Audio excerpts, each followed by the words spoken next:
서향희 변호사는 뉴스타파와 6차례에 걸쳐 한 이메일 인터뷰에서 처음에는 부인하다가 하나씩 근거를 제시하면 인정하는 식으로 이금열 사건에 개입한 것을 사실상 시인했습니다. 청와대도 서 변호사의 행태에 대해 주목하고 있었던 것으로 보입니다. 민정수석실이 서 변호사에게 신한그룹 박순석 회장을 만나지 말라고 경고한 사실도 확인됐습니다. 오대양 기자가 보도합니다. 뉴스타파가 서향희 변호사로부터 받은 6통의 이메일.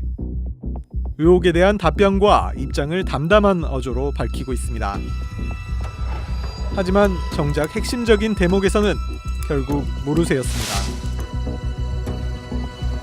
하지만 이금열 사건을 맡았던 법무법인 세안의 한 변호사는 변호인단 내부에서 서 변호사의 사건 관여 문제로 논란이 있었다고 말했습니다. 하는 찰나에 경찰을 들어서 이거 쓰면 안 된다고 하나하나 별 대할 것도 없는 그런 사람이었는데 정말 이걸 나는 굉장히 연락해가지고 나중에 우리가 그때는 굉장히 풀려올리면 되잖아요. 여건하에서 비용을 정보를 모으고 선정을 하면 그 다음에 중도가 떠나버렸죠. 서 변호사가 뭔가 중요한 역할을 했음을 짐작케 하는 대목입니다. 서 변호사가 보내온 해명에선 석연치 않은 대목도 일부 발견됐습니다. 그는 첫 이메일 인터뷰에서 이금열 사건 자체를 기억하지 못한다고 말했다가 취재진이 증거를 제시하며 추가 질의를 계속하자 수임료 결정에 관여한 사실과 사건 진행 상황을 박순석 회장 측에 전달한 사실 등을 차례로 인정했습니다. 남편인 박지만 이지그룹 회장과 함께 신한그룹 박순석 회장과 만난 사실이 있는지를 물을 때도 처음엔 박 회장 소유 호텔에서 딱 한 번 만났다고 말했다가 구체적인 장소를 밝히며 다시 묻자 몇 차례 더 만난 사실을 인정했습니다. 서 변호사는 이금열 사건과 관련된 질문이 계속되자 자신이 하찮은 존재고 검찰에 영향을 미칠 수 있는 위치가 아니라며 관련 의혹을 부인했습니다. 박순석 신한그룹 회장, 서 변호사가 이금열 사건에 관여하도록 다리를 놓았던 인물입니다. 서 변호사는 박 회장과의 친분을 숨기지 않았습니다.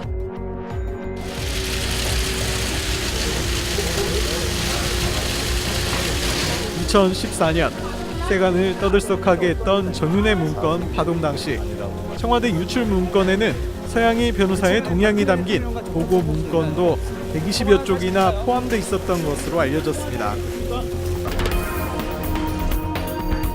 뉴스타파 취재 결과 그 가운데는 서 변호사와 박 회장의 관계를 우려하는 내용이 포함된 문건이 있었던 것으로 확인됐습니다.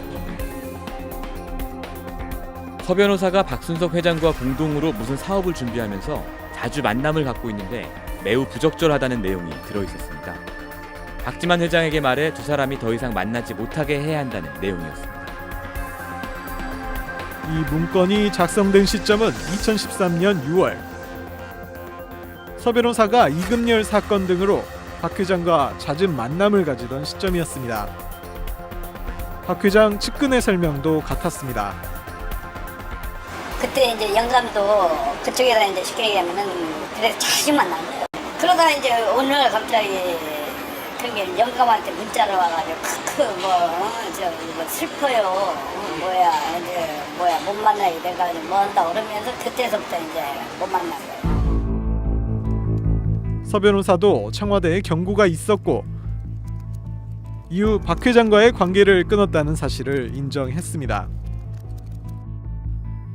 박순석 회장과의 관계에 대해 청와대로부터 경고를 받은 사실이 있나요? 민정수석실에서 박순석 회장과 관련된 말이 있으니 만나지 않는 것이 좋겠다는 연락이 왔고 그 후 만나지 않았습니다. 청와대로부터 경고받은 사실을 박 회장에게는 전했나요? 본인이 직접 박순석 회장에게 전화하여 관련 내용에 대해 통화한 사실이 있습니다. 그럼 박 회장과 공동으로 사업을 준비한 사실이 있었나요? 그런 사실은 없습니다. 2013년 당시 청와대에서 친인척 관리 업무를 담당한 사람은 조응천 공직기강 비서관이었습니다. 더불어민주당 국회의원이 된 그는 서 변호사와 박 회장의 관계를 가장 정확히 알던 사람입니다. 조 의원을 찾아가 당시 청와대가 확인한 내용을 물었으나 그는 답변하지 않았습니다.